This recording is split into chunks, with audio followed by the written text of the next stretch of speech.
'Twas the night before Christmas, when all through the house not a creature was stirring, not even a mouse. The stockings were hung by the chimney with care, in the hope that St. Nicholas soon would be there.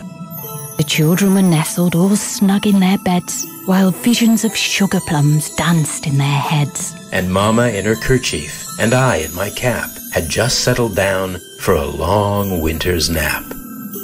When out on the lawn there arose such a clatter, I sprang from the bed to see what was the matter. Away to the window I flew like a flash, tore open the shutters and threw up the sash. The moon on the breast of the new fallen snow gave the lustre of midday to objects below. When what to my wondering eyes did appear but a miniature sleigh and 8 tiny reindeer. With a little old driver so lively and quick, I knew in a moment it must be St. Nick.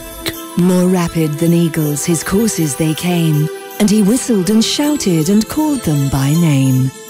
Now Dasher, now Dancer, now Prancer, now Vixen. On Comet, on Cupid, on Donner and Blitzen. To the top of the porch, to the top of the wall. Now dash away, all.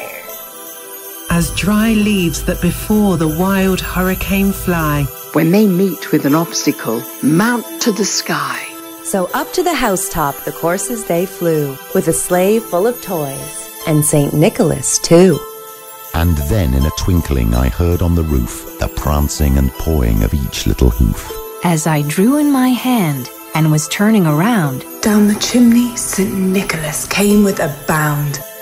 He was dressed all in fur from his head to his foot, and his clothes were all tarnished with ashes and soot. A bundle of toys he had flung on his back, and he looked like a peddler just opening his pack.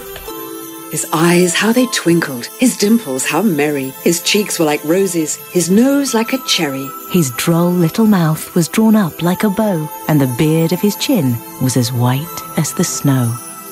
The stump of a pipe he held tight in his teeth, and the smoke, it encircled his head like a wreath.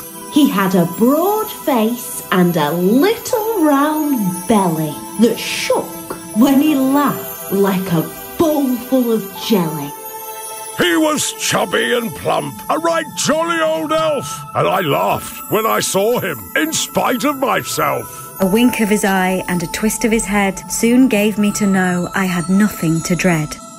He spoke not a word, but went straight to his work and filled all the stockings, then turned with a jerk. And laying a finger side of his nose and giving a nod, up the chimney he rose. He sprung to his sleigh, to his team gave a whistle. And away they all flew, like the down of a thistle. But I heard him exclaim, ere he drove out of sight, Happy Christmas to all! And to all, a good night.